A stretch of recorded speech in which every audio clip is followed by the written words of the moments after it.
always nice to see everybody here as we begin a new year. So if you would, please remember to silence your electronic devices, and please stand and join us in the invocation and the pledge. Lord, as we begin a new year, we pause to remember the families in our city who have recently lost loved ones. We ask you to send your comfort upon them and pray that they feel the embrace of our community in their time of sorrow. We also ask for peace throughout the world and pray for all those suffering from war or oppression. Bless our meeting tonight as we engage in the work of self-governance. Grant us wisdom and compassion to promote the common good of all, for all in our amazing city of Temple Terrace. Amen. I pledge allegiance to the flag of the United States of America and to the republic for which it stands, one nation, under God, indivisible, with liberty and justice for all.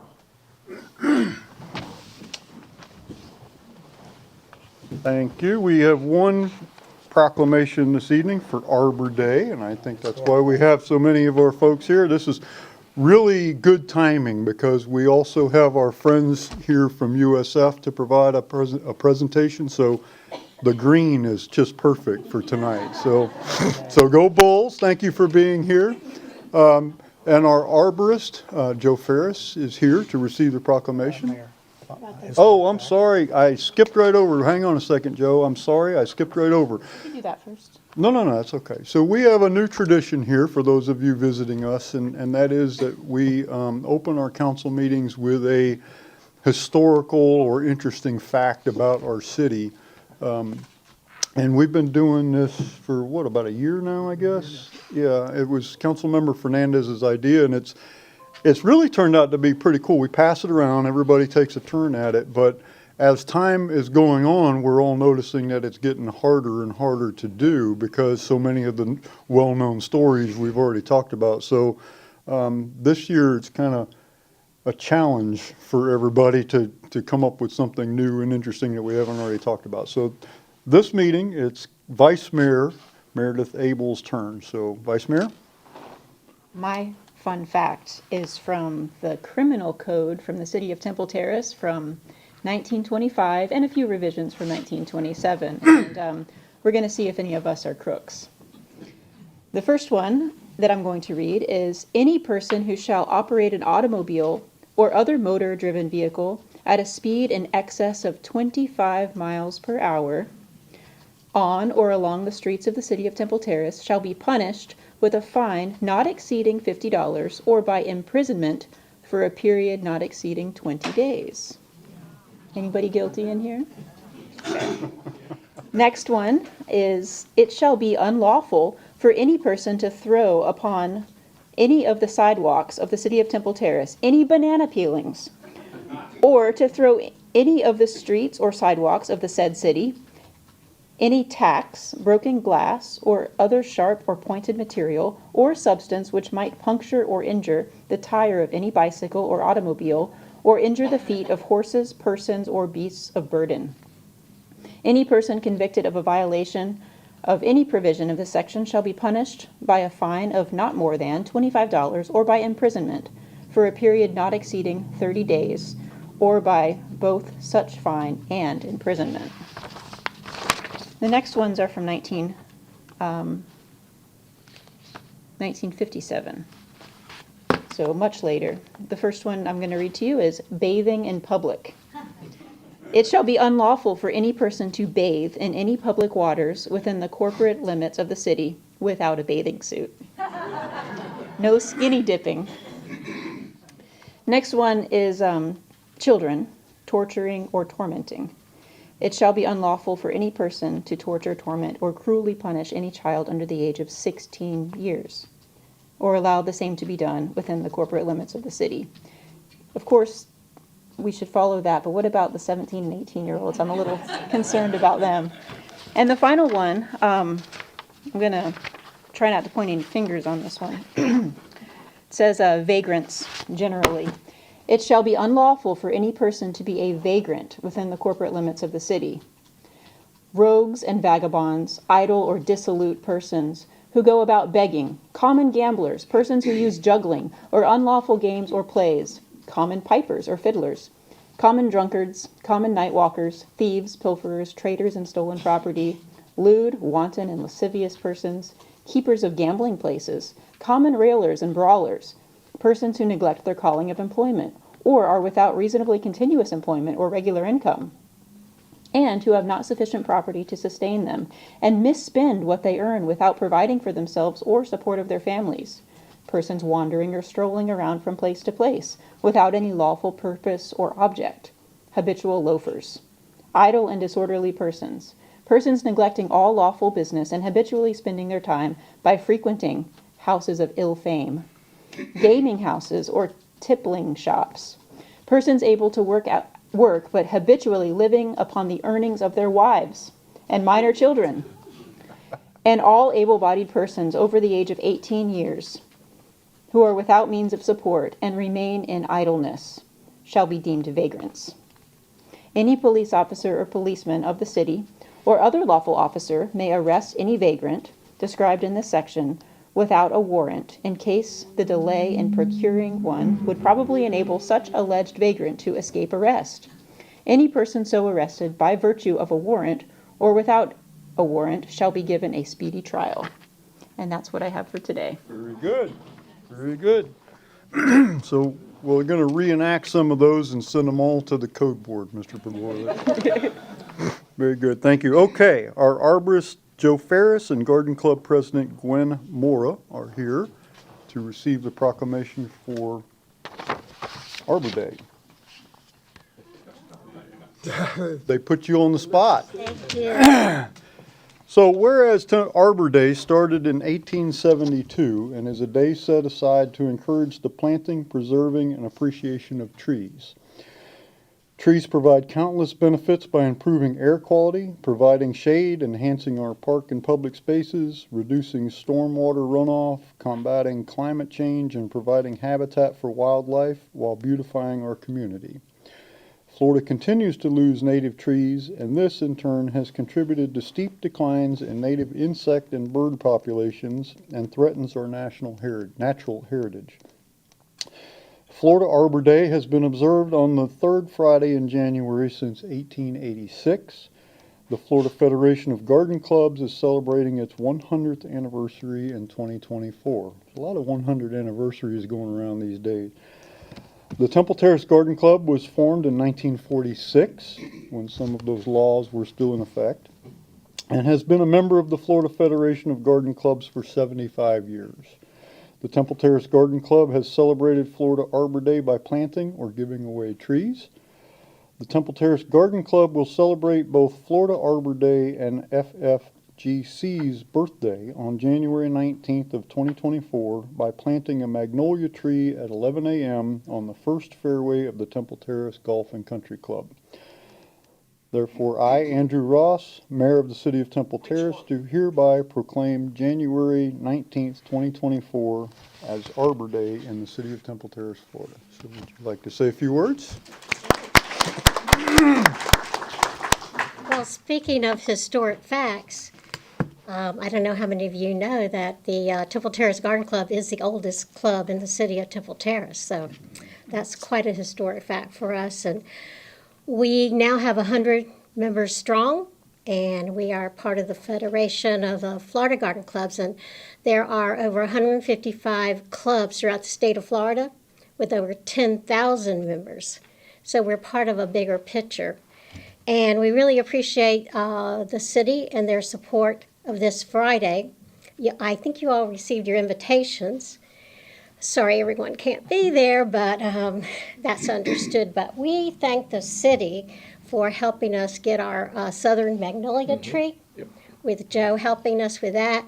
And the golf course, they are so generous. They are actually going to dig the hole for us and help us plant the tree. And it is not in the first fairway, James. It is actually in the rough of the first fairway. So just wanted to make sure. The fairway would be safer for me. But anyway, You and a few others that we know. So we do appreciate your support and recognizing this very special day, and again, the 100th year of the Florida Federation of Garden Clubs. So thank you. Thank you, Gwen. Joe? I'm good. You're good? So I would like to share, and I hopefully all the Garden Club members have gotten the word on this, but just to put on the record, and if you didn't get the word, the reason that most of us will not be able to be there is because we have the ribbon cutting of the new VA hospital at that same time.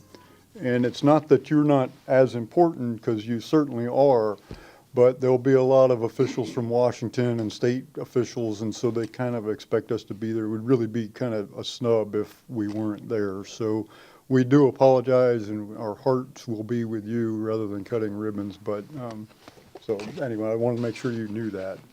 I think James is going to represent you for a few minutes. We're Yep. going to have him the very first, and then he Yep. can leave. So Yeah, but I thank think you. we would all be there if it weren't for that. So, okay.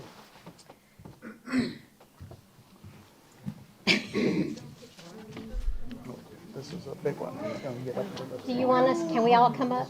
Sure. Okay, good. As long as we can squeeze them in the camera frame.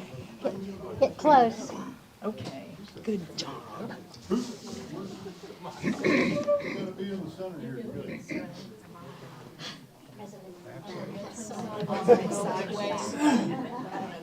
Okay. Okay, so we gotta do this in order. So you guys have to tell us which camera to look at when you're taking, so we don't look at the wrong one. So we're gonna look at Mary. Look at Mary first.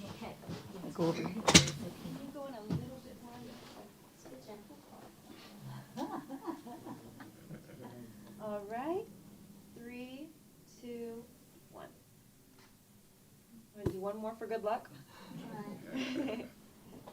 3, 2, 1. Thank you. Okay, now we'll look at Joelle. 1, 2, 3, smile. One more. 1, 2, 3. Now, One more.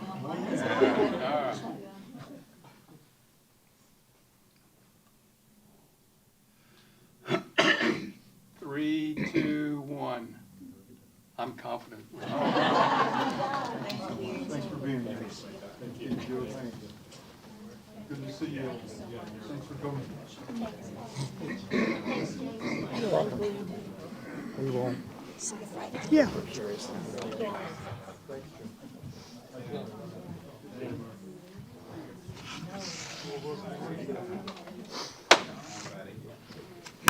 Okay, next we have what I'm sure is going to be a very interesting presentation by Dr. Eric Eisenberg. Dr. Eisenberg is the Senior Vice President for Community Partnerships at USF, works directly for President Rhea Law.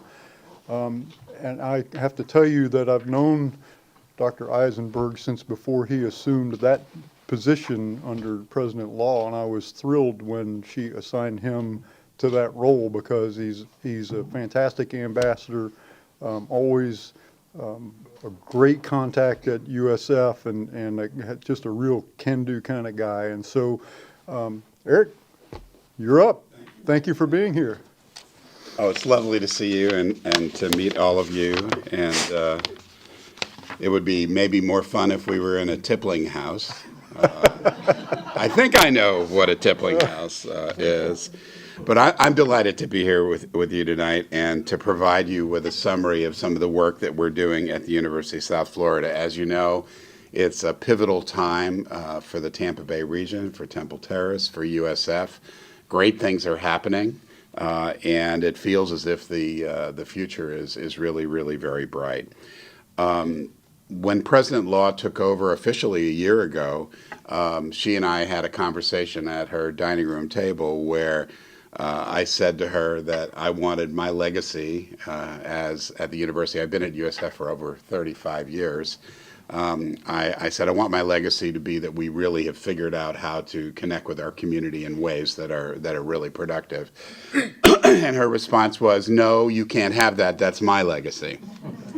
But the point I want to make, it could be both of our legacies, is that Many, many universities struggle with what used to be called town and gown relationships. And if you look around the country, you will notice that there's some pretty bad examples and there's some good examples out there. And we really want to be a good example. And the fact that RIA Law is from the community, is deeply connected to the community, means that she and I make a pretty good team in terms of really honoring that commitment. One of the things that Rhea and I both say is that every great city has a great university in the world. And that relationship can really be a mutual relationship. We care deeply about partnerships with local governments, with business and nonprofits. But the truth is that even our closest neighbors, which would be you guys, can sometimes be a little bit stymied by how to best interact with the university. One of the things that I've discovered as a college professor my whole life is that all universities are somewhat similar in the sense that when you drive up to the front gate, the first question is, where do I park? How do I park? How do I get in? What's here? What's the wayfinding? All that kind of stuff. And so my job is to try to demystify some of that for people so that if you wake up one morning on behalf of the city of Temple Terrace or your business or your family, and you say, you know what, there's something I'd really like to access and know about at the university. If you contact me, I will be your concierge. I will be that person at that hotel desk who will say, okay, you don't need to find it, I will find it for you. So that's really what the job is.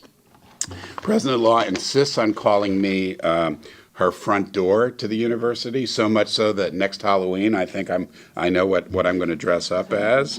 But my job is to take the strong partnerships that we already have with entities such as TICO and TGH and the Lightning, and to build those partnerships in ways that promote mutual success. One of the things that I've been discovering is that a lot of the large organizations in this area, in this immediate area, are beginning to have leaders who are also interested in partnerships. And that hasn't always been the case. We are beginning to develop a very strong relationship with our VA. I heard you say you've got a VA opening coming up. And I don't want to embarrass you, sir, but it is so wonderful to have such an engaged leader as Mayor Ross lead in front of Temple Terrace. And I've met with him and Mr. Baya a number of times, and we have been plotting and scheming ways of working together. You may know that we are now one of America's leading research universities, which means that if you have a question about anything, we probably have an expert. And so if this council is ever puzzled about something, what's happening in Yemen, what's the latest on melanoma treatments and cures, let me know, and I will send them here, and they will share that information with you. So specifically, what has my team been up to? And I just wanted to recognize I have two members of my team with me today. I have Ms. Cassandra Baker, who's my Director of Operations, and I have Dr. Monica Miranda, who's in charge of community engagement, nonprofits, and advocacy groups. So here's 4 things that we've been doing. So the first thing is we understand that our role is to be a main provider of talent for local businesses. So we work hard to make sure that our curriculum is current, and we have completely revamped our career services office to ensure that companies have easy access to student interns and to graduates. Very, very important. And so, again, if there are ways in which we can help with supporting small businesses and large businesses with talent, we are here to do that. Secondly, we play a critical role in the upskilling of current employees. The world is changing so quickly that very often people find themselves in jobs where they don't have the latest information. A great example of that is artificial intelligence. In every organization in the city and beyond, there is some boss or CEO saying to everybody in the organization, hey, you better learn about that AI stuff. I think it might be important for us, right? So how do you do that? How do you do that? Well, most people don't want to go back to school and get another computer science degree or something like that. So what we do is we create on-demand certificate and badging programs about hot topics, whether it's AI, cybersecurity, environmental sustainability, all these different kinds of things. If there's something that you want to know about, we can create a program and a badging program around those different things. We have an office that does lifelong learning. We don't believe that the university should be a 4-year experience. We think that it should be a lifetime experience. So we work with kids camps, youth experience, upskilling, and we had a wonderful event the other day with our Osher Lifelong Learning organization, where we have continuing education for people who are retired. And I love walking around and looking at the Osher offerings because it's literally from how to operate your iPad to Renaissance paintings. I mean, it's everything that you could possibly want to learn about. The third of 4 that we've worked hard to do is to solidify our partnership with MacDill to ensure that we can provide our military with the information that they need to be successful. We have something called the Global and National Security Institute. We have the Institute for Applied Engineering, which is in the University Mall, now called Rhythm. We have Cyber Florida, which is the state of Florida's cybersecurity operation.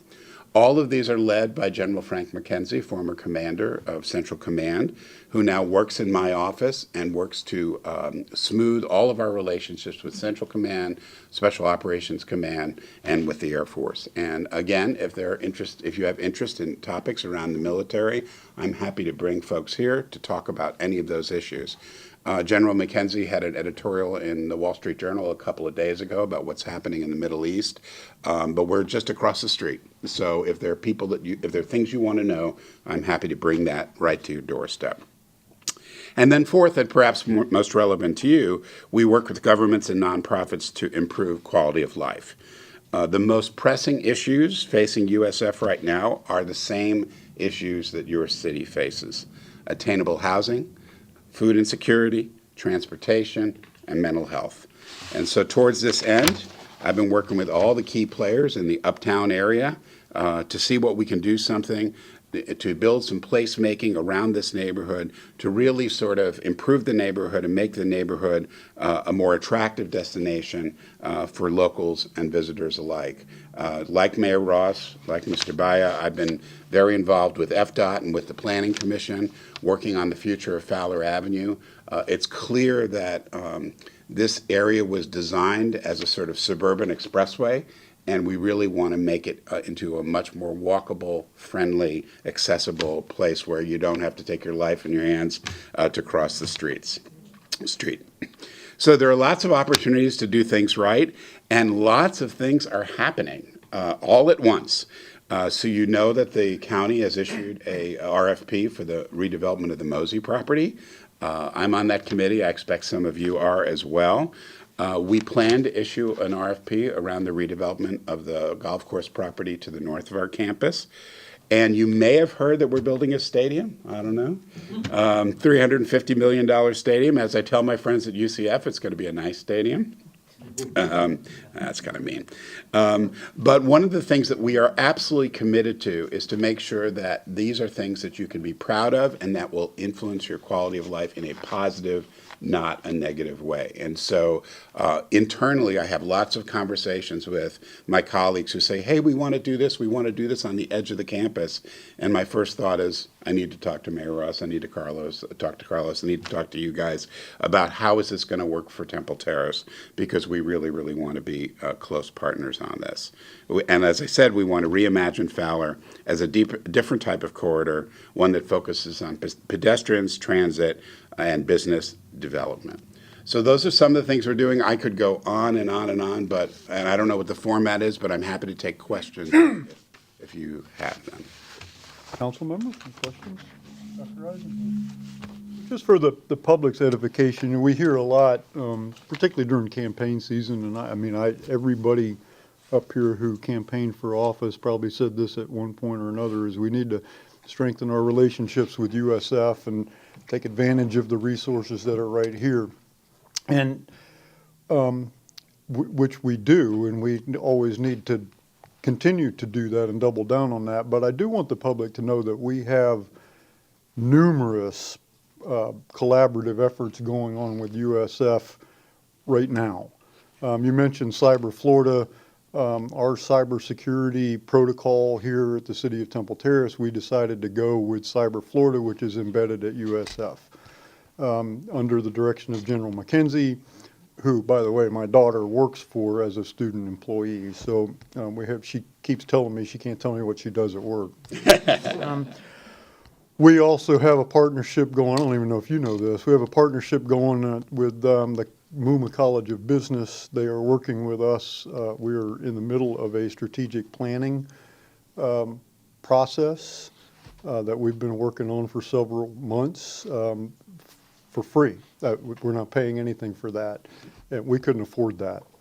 And the list goes on and on and on. Dr. Eisenberg mentioned Fowler Avenue and the stadium and pedestrian projects. So we've got a lot of collaboration going with USF. I think we probably always did, but it's really upped the game. Since President Law's come in and since you've been in this position, we've really developed a lot of relationships. And so it's really turned out to be a benefit to us. I hope a benefit to the university as well. So Absolutely. any questions or comments? Thank you very much. Thank you so much for being here. Pleasure. Good to see you.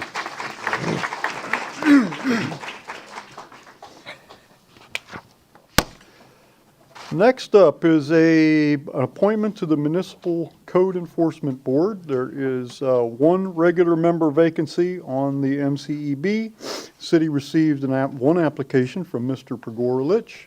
Mr. Pogorlich is known by most of us. He is currently serving as the chair of the Code Board and has served on the board for the past 3 years, although he previously served on the Code Board prior to being elected and doing 2 terms on City Council also, so he's got the experience. He's a licensed general contractor in the state of Florida.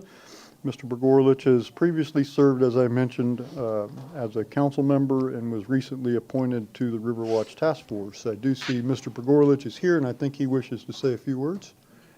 Good evening, sir. And I also believe green and gold. My wife, my sister-in-law, my father-in-law taught there. My daughter is currently going there. She's graduating a semester early, but it doesn't mean anything to me because she's going back to get her master's. So anyway, I just want to say that it has been very much an honor and pleasure to serve on the Code Board, and it will continue to be an honor and pleasure should you all decide to reappoint me. And I just wanted to also take this opportunity to thank Mr. Chambers, who literally has been there for us. I don't think he's ever missed a meeting. He's there every meeting. We don't call on him often, but when we do, he's always got the right answers for us, and we certainly appreciate that. Thank you. Thank you. Thank you, Mr. Pogorlich. Is there a motion? So moved. Second. Oh, I think we need a little specificity about the To term. approve David Pogorlich as to the opening position in the Municipal Code Enforcement Board. That's sufficient? From Okay. February 2nd, 2024 to February 2nd, 2027. Was that your intent? That's the intent. Okay, do we have a second? Second. Okay, is there discussion of the motion? If not, all those in favor signify with aye. Aye. Opposed? No nays? Mr. Pogorlich, thank you so much for your service. I know that is oftentimes a thankless job, and you do a tremendous job of herding the cats there, so thank you for re-upping with I us. would like a comment. Oh, yes. Yeah, and since you thanked me, I'll thank you also. As chairman, you've done an outstanding job at every meeting. Thank you. Keeps them going.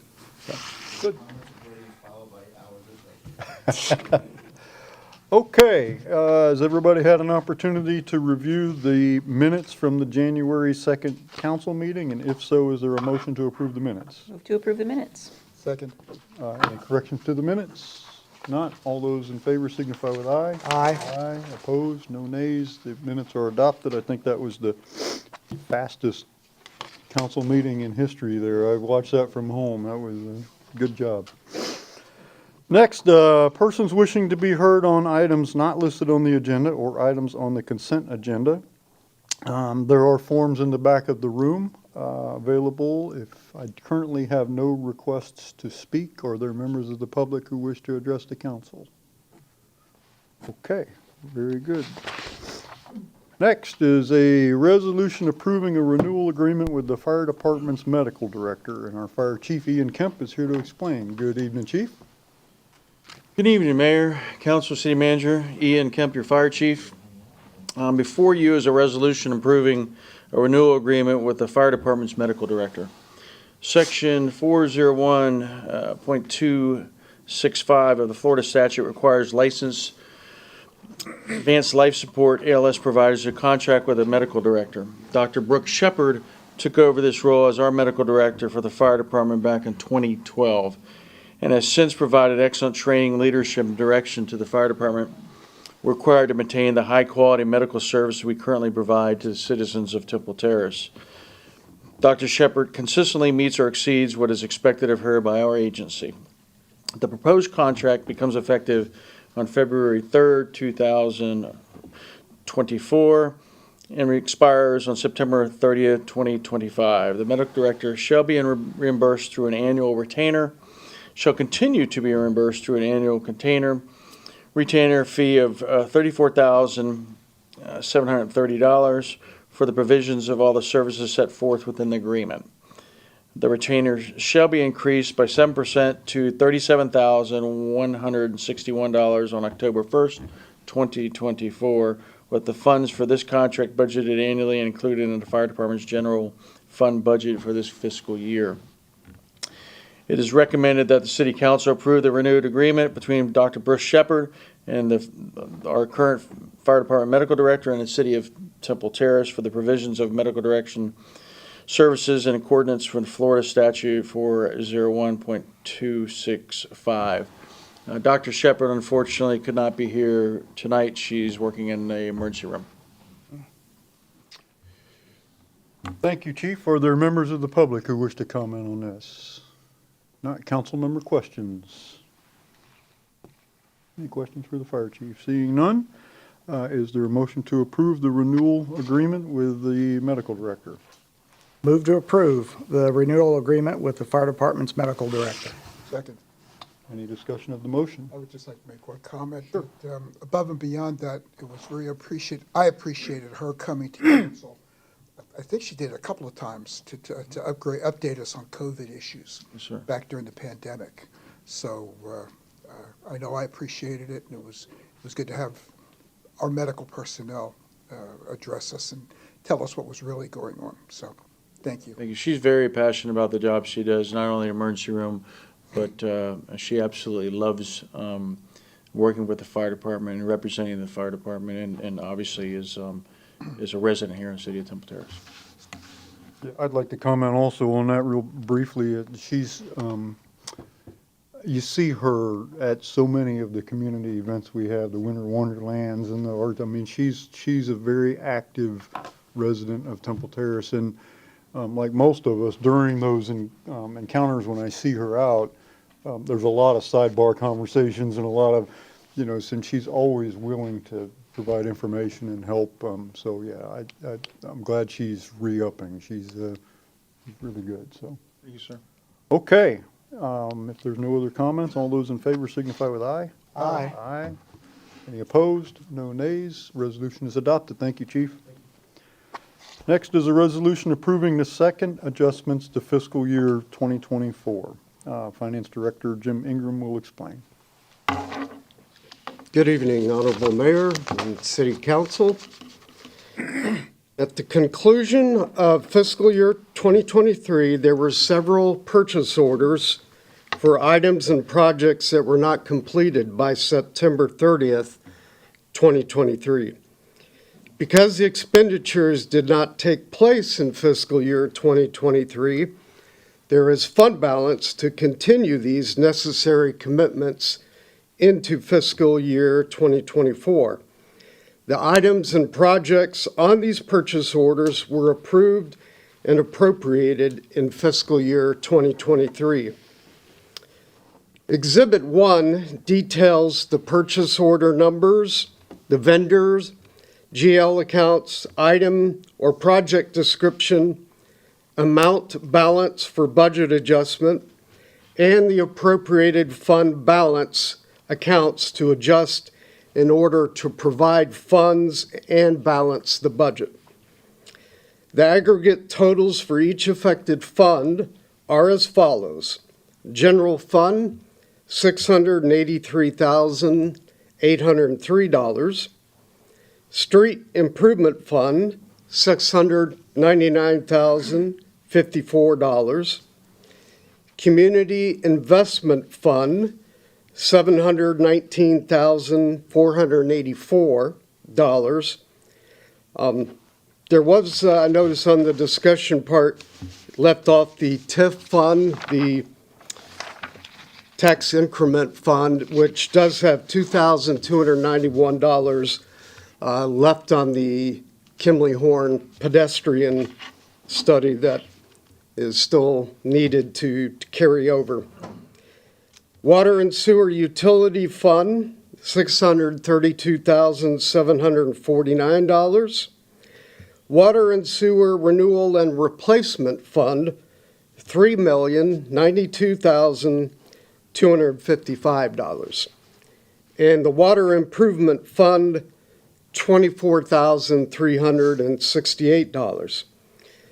Staff recommends that council adopt a resolution approving the adjustments to the fiscal year 2024 budget. And I stand for any questioning or questions you may have. Thank you, Mr. Ingram. Are there members of the public who wish to comment? Not council member questions for Mr. Ingram. Seeing no questions, is there a motion? Move to approve the budget adjustments as presented. Second. Motion and a second. Discussion of the motion? If not, all those in favor signify with aye. Aye. Aye. Opposed? No nays? Very good. Resolution's adopted. Thank you, Mr. Ingram.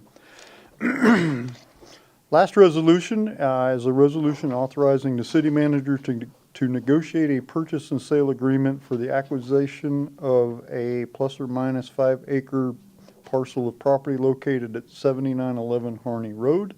And I'll let the city manager explain. Thank you, Mr. Mayor, members of council, good evening.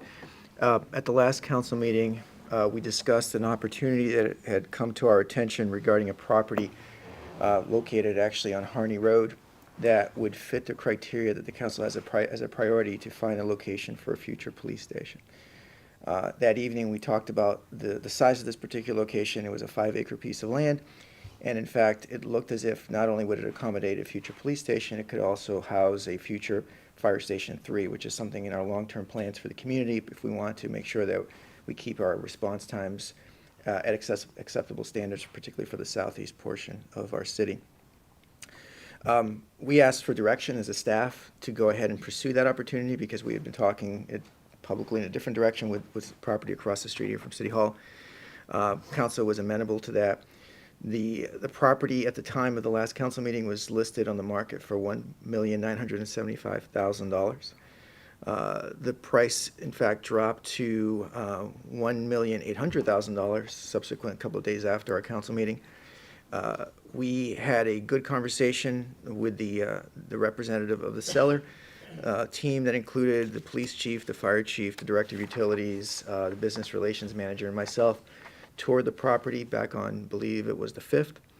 The property actually seemed rather ideal for our needs in terms of the way its location. When you're on site, you can really get a really good grasp of how it would look with some sort of public safety facility on site. Because of that, we offered a letter of intent to the seller. We arrived at certain terms that are included in the backup this evening. And those terms, and I can just go through them very briefly here. Right now, this property, because of the way it was subdivided off from the master lot, it was part of a larger agricultural piece of property. There is a right of first refusal on the property by a budding family member. So that one of our conditions is that the right of first refusal has to be clarified and waived, obviously. The conditions that we laid out include also a satisfactory Phase 1 environmental assessment for the council and the public watching. A Phase 1 assessment is basically looking at the history of the property and the context of this community and trying to figure out, is there anything that would raise a red flag that could be, contamination, things like that you'd want to take a closer look at. We require a survey, a property survey, which we would conduct to make sure that the property has enough developable land. So there's wetlands would be delineated, encumbrances, things like that. We'd also take the time to get some preliminary governmental reviews, particularly with the county. It's a county road, Harney Road. We want to make sure that there's capacity in that road to accommodate this use. We think there would be, obviously, because there's a lot of other development going on there, but we'd want to confirm that. We'd want to make sure that the title is insurable for the property. And the property itself today, like a lot of properties when people accumulate stuff over the years, there's an RV, a boat, and a storage container on site. We'd want that removed, obviously, before the sale. We have agreed to a tentatively, obviously with council's approval, a 90-day due diligence period. There is a $30,000 provision for a $30,000 deposit. The approval this evening includes a provision for $10,000 of that deposit to be put into escrow within 5 days of this approval this evening, if council so wished, which would go, and that $10,000, if you approve this evening, what you would be approving is allowing us to start entering into a purchase and sale agreement, not to actually buy the property. We need 30 days' notice to do that, so this would just be to enter into a purchase and sale. To draft it, working with the city attorney, myself, and the other party. And if we get to a point where we have a mutually acceptable purchase and sale at the administrative level, then we would bring it to you for a hearing on February 20th. If at that hearing, the council were to say no, we don't want, despite the fact that staff has agreed to this, we don't want to do that. We don't want to acquire this property at that point, based on these criteria I've laid out this evening. Then the $10,000 would not be refundable. They would go with the seller, basically, you're basically paying for an option for a month in essence. If the council were to approve the sale back on February 20th, then those dollars would simply go into the rest of the escrow with the other $20,000. That would be part of the remaining balance. That would be refundable if they were unable to meet any of the contingencies that I've just laid out to you for that due diligence period. So having said all that, the piece you're probably most interested in is the price. So as I mentioned, the property was at nearly $2 million, went to 1.8. We arrived at a price of $1,600,000 for the property. And that's what I have before you. I'm happy to take any questions. Thank you, Mr. Briere. Are there members of the public who wish to comment? All right, council member questions? I have one. I don't know if you're going to know the answer to this. I don't mean to, this is not meant as a gotcha. I didn't have time to call you today. Do you know what the difference is between a level 1 or phase 1 environmental and a phase 2? What the difference is? Sure. My understanding of it, and I can rely on Utilities Director Chinch to clarify. If I misspeak, just let me know. Phase 1 is more contextual, looking at the history of a property. Sort of, for example, if you were up north and you had a lot of mills around, so if there were mills on the property, some sort of mill, you'd look at that history, say, what was the history of the operations in that mill? Is there a likelihood that there's something about that operation that could have contaminated this property? So it's doing a lot of that due diligence, looking at title issues and things like that, seeing who had the chain of command over this, or chain of ownership, I should say. It's not actually necessarily doing testing on the soil. That would be more of a, so if you get a phase 1 and you think, well, there's things here we need to look at, like if there was, again, like an active leather tannery, because that's one I dealt with up in north. So we had a leather tannery. There were a lot of issues. So it was very evident from the phase 1, which led us to do a phase 2, which is more intensive, doing soil samples, things like that, where you want to figure out, okay, is there something else here that we need to be aware of? Mr. Tinch, is that accurate? Okay. So I don't know the history of this property. I don't know if anybody does. I don't know if this was at one time part of a dairy operation there, and I don't know if that is something that would be of concern, even if, I don't know if this was just where the house was, or if there were actually like a cattle dairy farm operation there. I don't know. So I've spoken with some staff who've been here, well, much longer tenure than I have. I mean, we're talking people who've been here for decades, and their recollection of it, and just this afternoon right before the meeting, they've been here for about 40 years, and they recall it being pasture land largely for the dairy farm. They don't recall necessarily, it's not to say that it couldn't have been, but they don't recall it being agricultural crops growing on this site, but mostly pasture for the cattle, who have since now been relocated to, I think, the Citrus County. So that's, but that would all come out. They would do interviews of the owner, they would do interviews in the general public, try to get a feel for, like, what's this land been used for in the past. If it's truly been used as pasture land, that's good. versus, not to say that it's a bad thing with agriculture, but with agriculture, it just leads to other questions. I will say that if we found something in the phase one that gave us pause, we have a right to back out of the deal, or alternatively, we may want to negotiate an option to get some more time and do a phase two, if that's something that we wanted to pursue. Okay. Other questions? I do. Oh, Councilmember Fernandez. So we've talked about this site potentially being available for a police and a future fire station. How can you tell in this window of analysis if the site is actually suitable for building for both of those applications? So when we looked at the layout for the police station, and then I looked also at the layout of one of our fire stations, in fact, in terms of a land area, it would accommodate both independently, based upon what we have today and what we project. But obviously, there'd be some economy of scale on the site. You might share parking, you might share some non-apparatus type facilities. So there's different things there that you probably save space on. Also, to answer your question, when we had the police and fire chief on the site, that was one of the things we wanted them to, pay particular close attention to. Does this work for both? And they can speak for themselves, but my impression was both were pretty confident that it could work for both uses. And that's actually one of the things I wanted to just make sure I mentioned for the public, is the council, when you were looking at this for this year, your council priority was to find a location for a police station. You actually budgeted or allocated about $1.5 million towards that. I believe this property for $1.6 million gives us the potential again to do two things. So for the second property, we probably would have to buy at some point down the road, and land becoming scarcer would probably get more expensive. In this case, you're getting both for almost the same value in our estimation. And then we talked about this a little bit, but in terms of the size of the equipment for the fire department specifically, this area, the street can accommodate it, and the ingress and egress can accommodate the size of the fire trucks.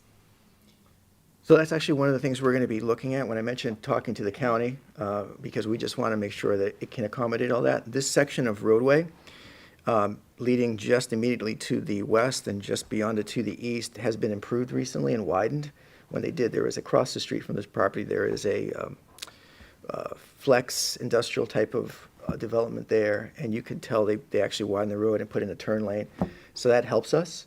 And then we want to look, talking with the county, figuring out, okay, is there anything else we need to be aware of? And obviously, we'd have to take that in consideration before we move forward with whatever proposal we're going to end up doing here.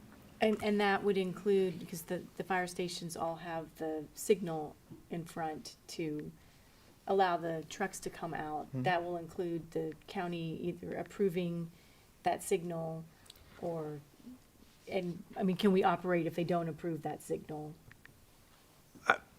So the county will have to approve the driveway access point for this development.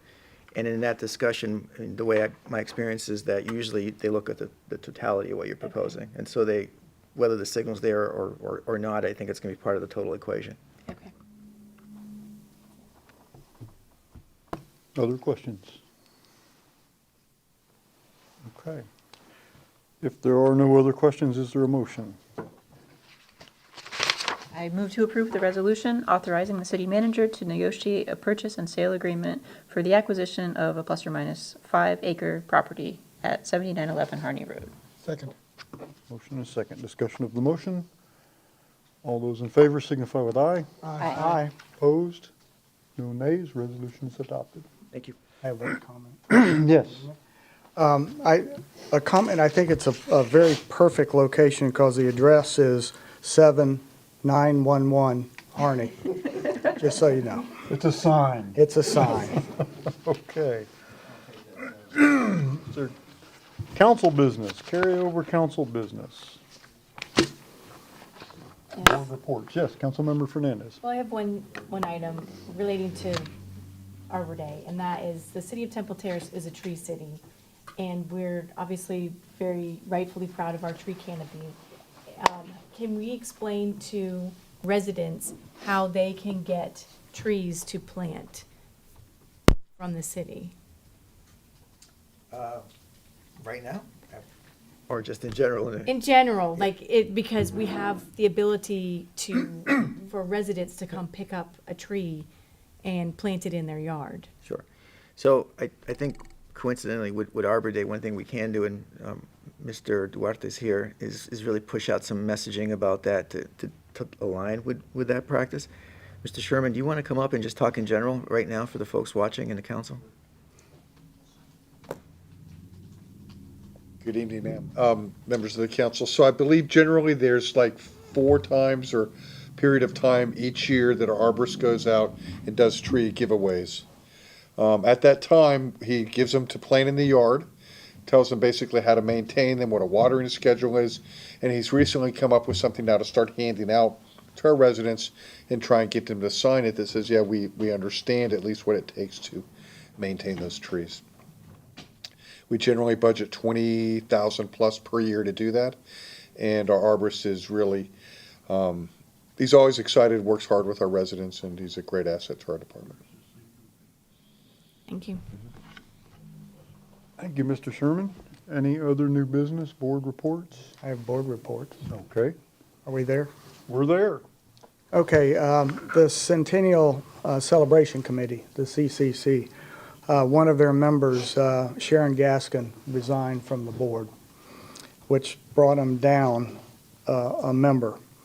And the group discussed whether they wanted to add to their group. And the reason being, when it was approved by council, there were 5 members. Each council member picked a person. And then we, the council, added Sherry Donahue to that committee, which made it 6. So there was some discussion that the council member that appointed Sharon Gaskin to it could reappoint somebody for that position. That person's Sherry Donahue, so she's no longer on council.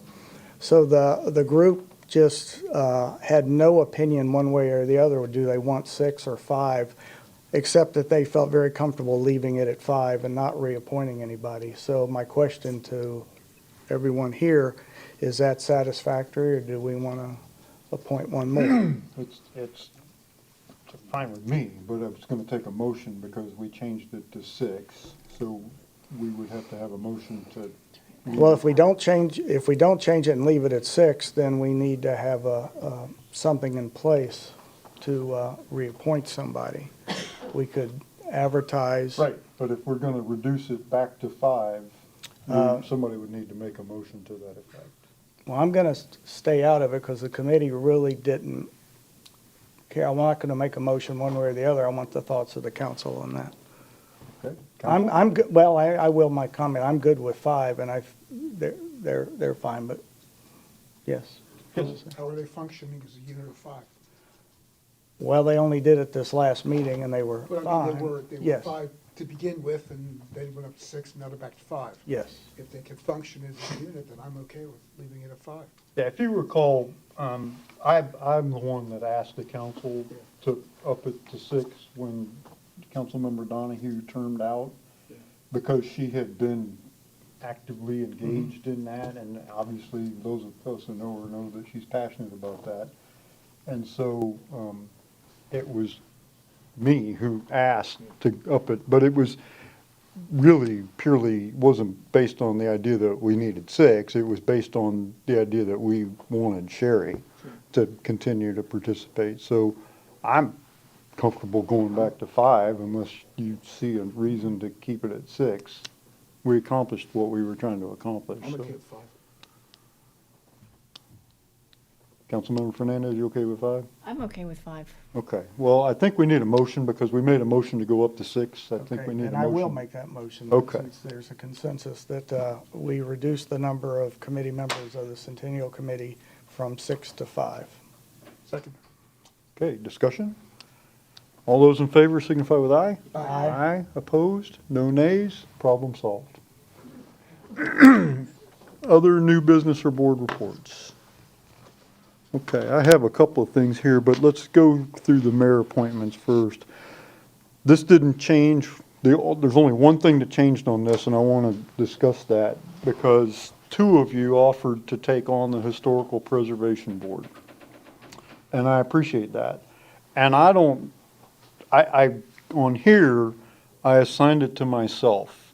But I want to tell you why. I wish I could have just called you and had this conversation, but obviously we can't do that. So the two that offered, I thank you for your offer, and you can have it if you want it. But my thinking was, Councilmember Chambers, was this is the last year before the centennial. Things are going to get busy with the Centennial Committee. In addition to that, you volunteered to take on the Public Art Initiative, which I hope that is going to be taken up some time too. So I was concerned that you're going to have a busy year already. And with the vice mayor, I don't know what your year's going to look like right now. Neither. I know you don't. And so I was a little concerned. Now, this is only a quarterly meeting, so it's not, it's at 5 PM and it's only quarterly. It's not a huge lift. But it is a new board, which takes a little more work than a board that's already up and running. So I don't necessarily need to, and I didn't even think of the two of you because you're already got a heart up to the eyeballs. So if you want this, please let me know. I'm happy to give it to you. I was concerned about your workload, and that's why so I don't want you to look at this and say, oh, the mayor's taking everything. You can have it. Do we need a motion that it's not me? So if you want it, I just wanted to explain that because I appreciate the fact that you told Cheryl that you would be willing to do it. If you want it, let me know. We'll make that change right now. Okay. So I'm going to read through this really quick because I think it's important for the public to understand how much each of you do. So I'm going to read through the assignments very quick. For me, the assignments are the Hillsborough County Transportation Planning Organization, Tampa Hillsborough County Economic Development Corporation, the Florida League of Cities, the Florida League of Mayors, the Suncoast League of Cities, the Tourism Development Council, the Police Pension Board, the Fire Pension Board, the Visit Tampa Bay Advisory Council, and the new Historic Preservation Board. For Vice Mayor Abel, it's the Affordable Housing Advisory Board, the Bicycle Pedestrian Advisory Committee, Career Source of Tampa Bay Board of Directors, the School Support Committee, and the Soaring City Innovation Partnership. For Councilmember Chambers, it's the Board of Adjustment, the Library Board, Municipal Code Enforcement Board, the Centennial Celebration Committee, the Advisory Board of the Arts Council Division of Hillsborough County, the alternate to the Affordable Housing Advisory Board. Councilmember Fernandez is the Cultural Assets Commission, Hillsborough County, the Hillsborough River Interlocal Planning Board, Tampa Bay Regional Planning Council, the Riverwatch Task Force, and an alternate to the Suncoast League of Cities. Councilmember Schisler is my alternate at the Hillsborough County Transportation Planning Organization. He is on the Hillsborough County Regional Transit, or HART Board, which consumes a tremendous amount of time. Temple Terrace Audit Committee, Temple Terrace Golf and Country Club Strategic Action Committee, the Police Pension Board, and the Fire Pension Board. Is that acceptable to everybody? If so, is there a motion to approve these appointments? Move to approve the appointments as listed. Second. Is there discussion? If not, all those in favor signify with aye. Aye. Opposed? We all have lots of work to do. The next item under new business is, I mentioned earlier in the meeting, the strategic planning process that we're engaged in with USF. We need to schedule a meeting for the council to discuss the results of this and to formulate, kind of be similar to our annual goal-setting meeting, although kind of on steroids. Dr. Will estimates that we need about 2 hours. So I've worked with Jeannie Barlow, who's tremendous at this. And we have come up with February the 7th from 5 p.m. to 7 p.m. at Lightfoot. And so if that is agreeable to everybody, we do need a motion for that because it's a special council meeting. Move to approve the meeting for the 7th from 5 to 7 p.m. Second. Any discussion?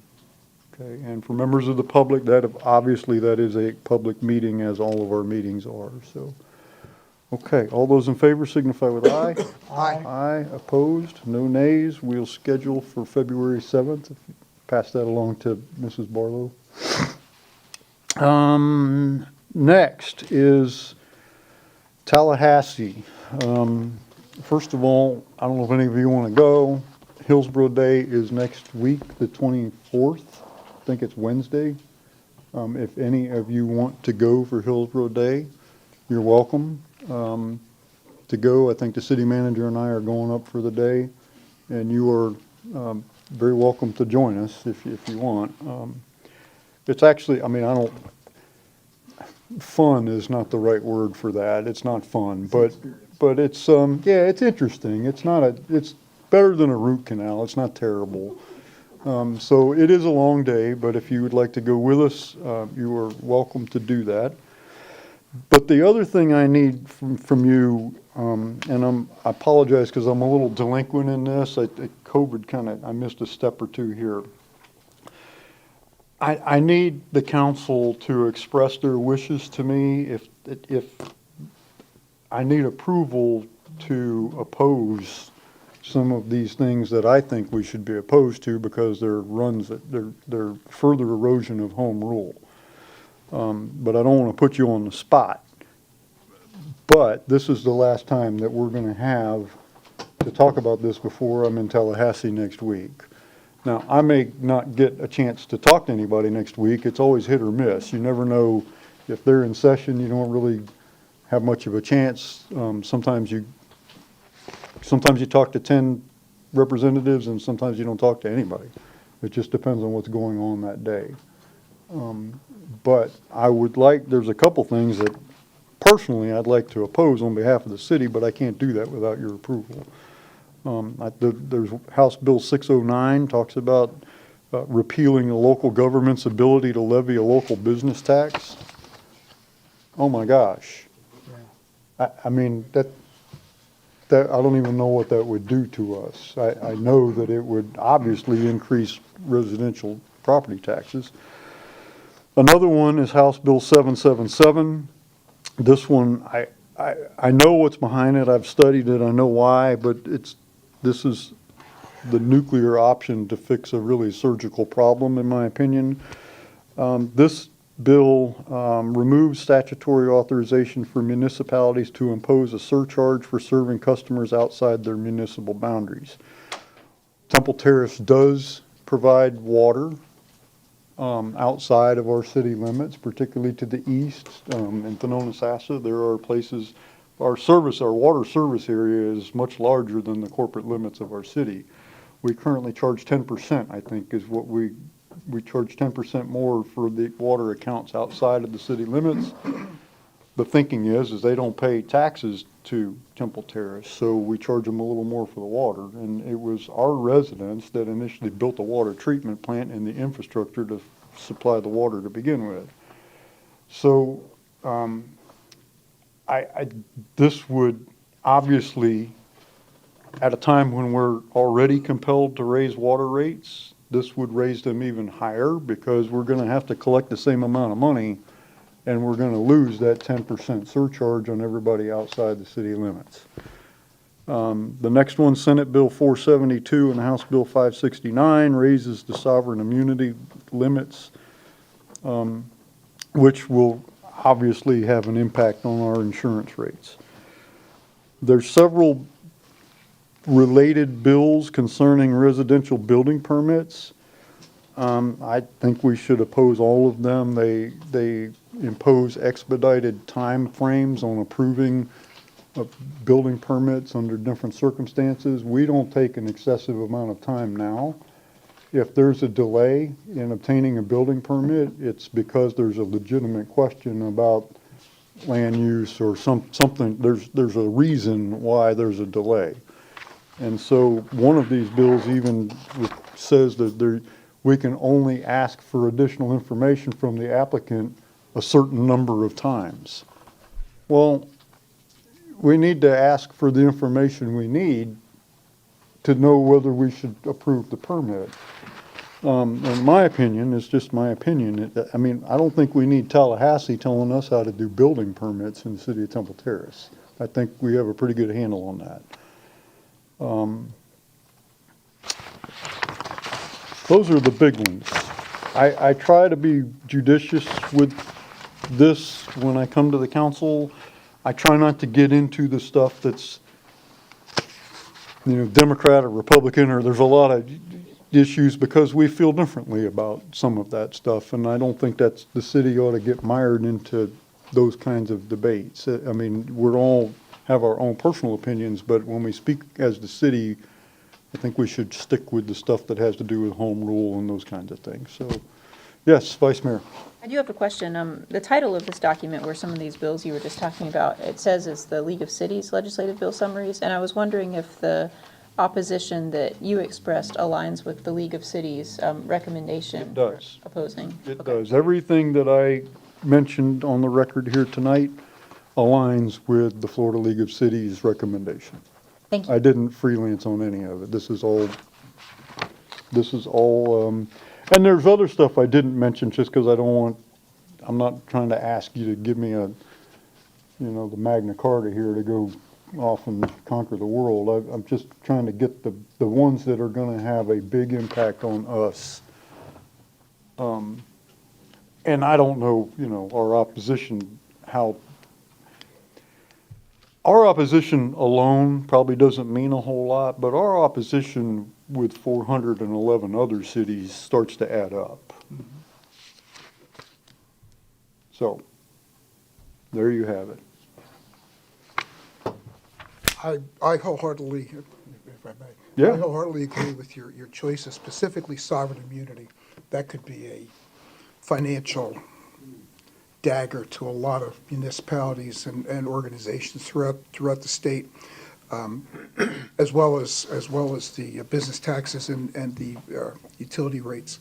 So I would support your opposition to these when you're talking to the representatives and senators up in Tallahassee. Is anybody uncomfortable with any of the ones that I want to oppose? No. Because I don't want to do anything that everybody's not comfortable with. Okay, we need a motion for that, or does this head nod work? I think it would be better if you had a motion to authorize you to represent the city with regard to, Your microphone. bills. Authorizing you to represent the city and present our views with regard to these proposed bills when you go to Tallahassee. Okay. Well, if somebody is inclined to make that motion, the ones that I referenced are House Bill 609, House Bill 777, Senate Bill 472, and House Bill 569, which are both matching companion bills. And if you're wanting to follow all of the opposition items, we can just attach this to the minutes of the motion so that you're not necessarily leaving something in the list out, because there's quite a few here. Okay, and some of them are related to the same, we could do that. If you're comfortable, if you want me to, because there's some supports in here too.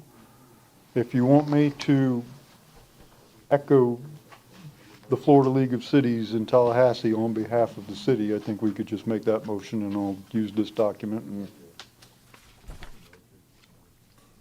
Okay, well, I'll make that motion because I support that you have authorization to lobby at the state level of the recommendations of the Florida League of Cities as presented tonight. Second. discussion? Everybody comfortable with that? Okay.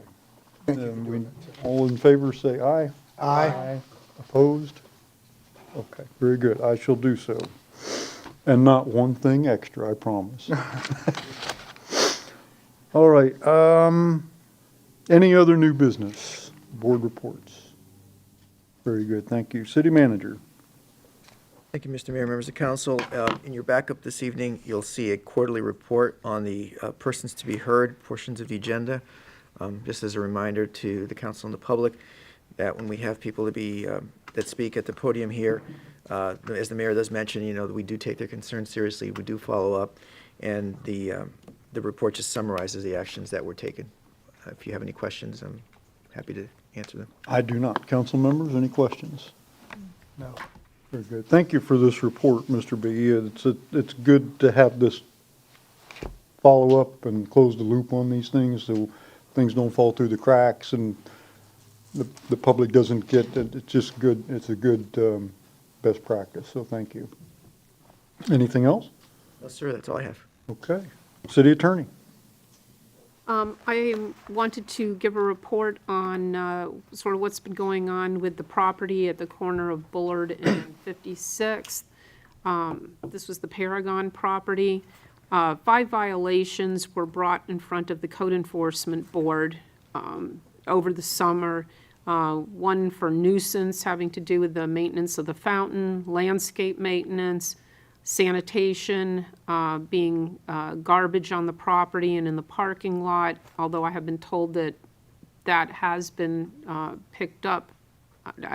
Again, it's a continuing thing. Whether it's still picked up tomorrow, I don't know.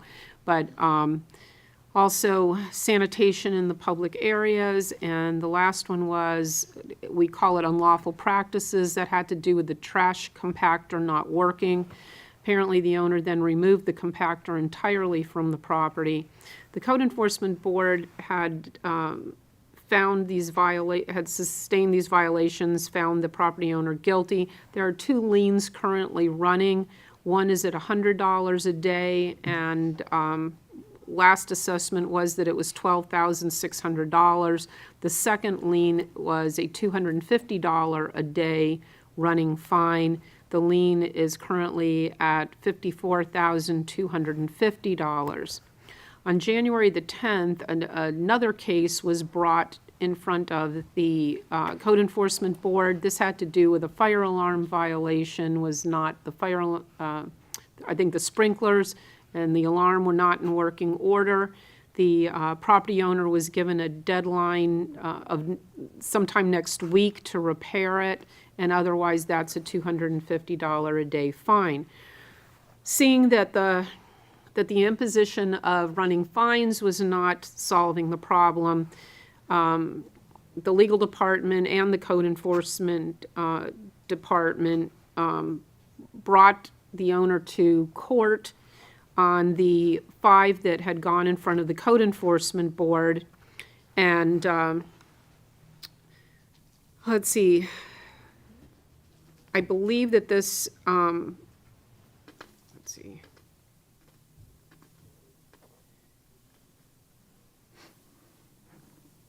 Let's, if the fire, well, let me go back to the fire alarm violation. If the fire alarm violation is not corrected, that one is going to go to county court. The others, as I said, were cited again and were brought in front of the county court. A plea was entered of not guilty. This was fairly recent, and the court has set a trial date for early February. After the plea in county court, the director of code enforcement division here, Mr. Baroni, and the deputy city attorney, Mr. Mueller, met with the property owner on site so that they could discuss the violations on the property and make it clear to the owner what needed to be done. Hopefully for everyone, this will be taken care of prior to the trial date in February. When did they meet with him? Recently? Yes, I don't know what. The day of the hearing? Come on up, Tom. Mr. Mayor, council members, Tom Baroni. The day of the hearing, Ernie and I requested Jared Moon join us in a visit over to the property. We walked the whole property. We showed Mr. Moon what we were looking for to have fixed. He took a lot of photos. He wrote down a lot of things, but I haven't seen anything as far as the trash in the parking lot. We've been monitoring that closely, but everything else is still the same. When did you do that walk? I mean, Um, recently? About a month and a half ago, when we went down to the county court. So we're going back to the court February 4th or February 8th. That's the trial date? That's the trial date. I believe it's the 8th. I believe so too. Okay. So at our last code board hearing, the code board members were concerned about the fire alarm not working properly. So we had a little bit of a discussion that evening, and the city will take appropriate actions by some direction by the city manager and the fire chief. What are the options for that? What is even, Well, I thought of the county court, to take the Jared Moon to the county court, but maybe the chief, not to put you on the spot, but I don't know what action the fire department can take, or maybe the city manager could so add. they're required by law to have an active fire alarm system, I'm assuming? That is my understanding, and Chief, correct me if I'm wrong here on that. They're required by city ordinance. That's correct. City ordinance? Yes, sir, city ordinance. So, I think where you might be going with your question is, what other options do we have potentially? When Mr. Baroni and I spoke, one of my suggestions was, like, first of all, I want to make clear, nobody on city staff wants to impact the businesses negatively that are operating there. These people are trying to do the best they can. They're in a, I wouldn't say it's untenable situation, but it's not a great situation to caught in the middle. Not having a working fire alarm, to me, is pretty significant from a life safety perspective. I don't know if the chief would agree, but it's, something obviously it's very important to us. We wouldn't CO a building if they didn't have a working fire alarm. So we're gonna look at, like I've said before to the council, I mean, we didn't go to county court before, now we're going to county court. So we're gonna look at other tools, including, if we have to, potentially reaching out to the tenants themselves and saying, do you realize that this is a situation that your building is in right now, with fire alarm that has issues, other issues in the property? Can you apply some pressure also on the owner? Because they have a financial relationship with the property owner. So those are the conversations we're having. We're looking at every single possible tool that we have that's allowed by law. I will tell you, the owner recently picked up the phone and actually answered one of our calls and paid his water bill, which was different. So that was a step in the right direction. He obviously showed up to court, which is also a positive. He could not have shown up, but that would have been bad for him. Issued of warrants probably for his arrest. And so everybody's working, trying to get this issue resolved as best we can. I know the code board's also been very involved with it as well. So. And I don't know for sure, probably the inspector from the fire department who's been dealing with this would probably have more information, but it was told to me, this is hearsay, that it's possibility that because TECO had shut off the electricity, not to the individual businesses, but apparently there's a broad connection to the electricity there, that's what stopped the fire alarm from functioning, as well as the sprinkler system there, the irrigation system there. So it could be simply a payment of the electric bill that might make these things function again. So in county court, it's been a while since I've been there. I'm sure things have changed. Who prosecutes the case? Does the state attorney's office prosecute the case? No, if it's like this, if it's a maintenance issue, our legal department prosecutes those cases. So the deputy city attorney's been going and prosecuting the ones that we have had. So if the police department were to issue a citation for an ordinance violation, then the state attorney's office generally prosecutes those. Councilmember Schisler? Yes, thank you. Mr. Schoen, given the fact that we require sprinkler systems, that most importantly, as well as the fire alarms, if there is, God forbid, a disaster at the restaurant, for example, and the sprinkler system does not go off, and there's injuries and so forth, by us not enforcing, by us, and I'm not saying this in the negative, are we liable as a city for not enforcing our rules? Or not enforcing the codes on this? Legally, a city is not required to enforce any of its ordinances. Okay. So the answer to that would be no. So this would be on the owner of the property. And now, And we are doing everything we can to enforce them. So we're not just sitting, and with a lot of things, if it's a home, the lien continues to build but we're not just sitting there and letting the fine keep running. We are turning around when we saw that this wasn't working, we're going ahead and taking this straight to court. okay, thank you. Whereas the judge can impose a fine that is $500 a day. Each day is considered a new violation under the law. And so the judge can go up to $500 or send somebody to jail. Mr. Bayou? Just a couple of things. That's why, Mr. Baroni, you're going to have to help me with this one, but my understanding is the fire alarm is not every single business in that plaza. It's just certain two businesses, correct? Which two businesses are we talking I about? thought it was 4 businesses. Is it 4? Okay, But it was the one that was the ice cream parlor. okay. That's unoccupied right now. And then the 3 to the right of that. So if you're looking at the ice cream parlor, it's the 3 to, so I think it's a salon. And 2 other businesses, I'm not really sure. Yeah, the Phone store and the rest? The restaurant and the bank are okay. Oh, they're okay? They're their own systems. That's the way it was explained to us at Code Board. Okay. What?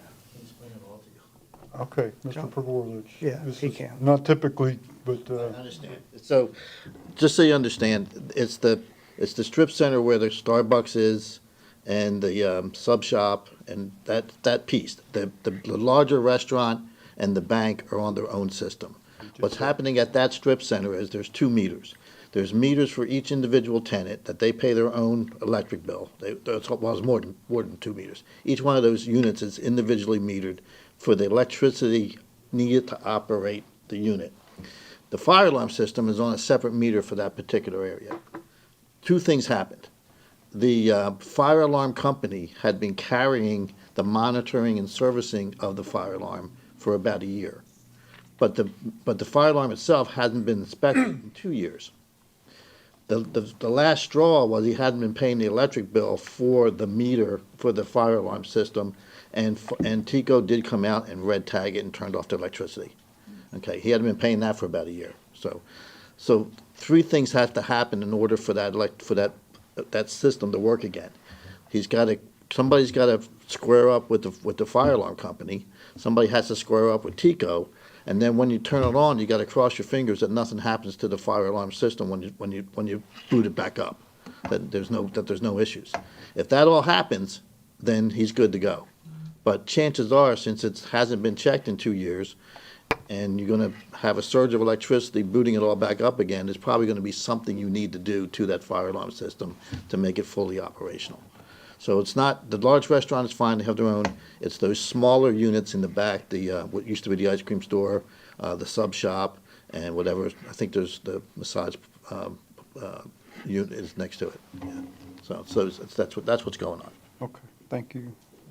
Mr. Baroni, when you did your walking around with him, did he give you any sense of what's going on?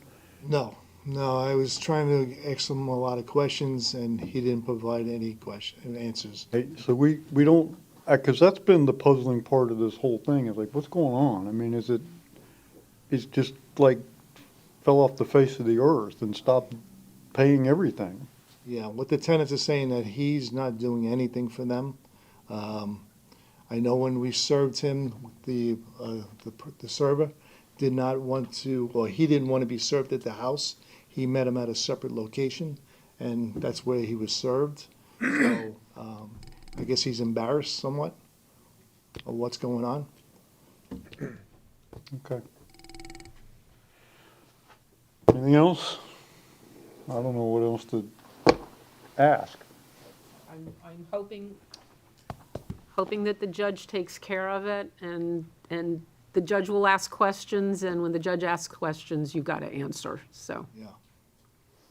Okay. Mr. Mayor, could I Yes, hate Mr. to end on a negative note, let's end on a positive one if we could. There we So, go. Talking about code enforcement, last year, even before the Paragon shops, or the fountain shops, there was a property, remind me of the street it's on, Mr. York's property? What street is that on? Leon Avenue. Leon Ave, thank you. We had a property on Leon Avenue, which the council saw photos of. It had been in disarray since 2008. That's correct. And it was homesteaded, and so they were fined since 2008 every day. Obviously not doing anything. The property kept deteriorating. There was no action.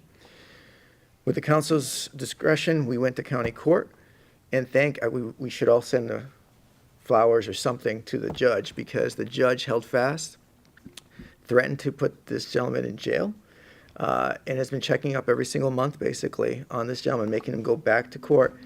And after, how many years is that, 16, 17 years or so, there is progress now. The siding's been changed out. There's a contractor working on the property. We've gotten the neighbors to actually send notes in saying, hey, thank you, city council, for doing that. Finally, it looks like there's some good direction going on that property. And that would not have happened were it not for the work of Mr. Barone and the rest of the team and the county court. So we appreciate that. And the legal team for Yes. initiating that form of prosecution for us. So thank you all for that. And we've been going in front of the same judge in the county court.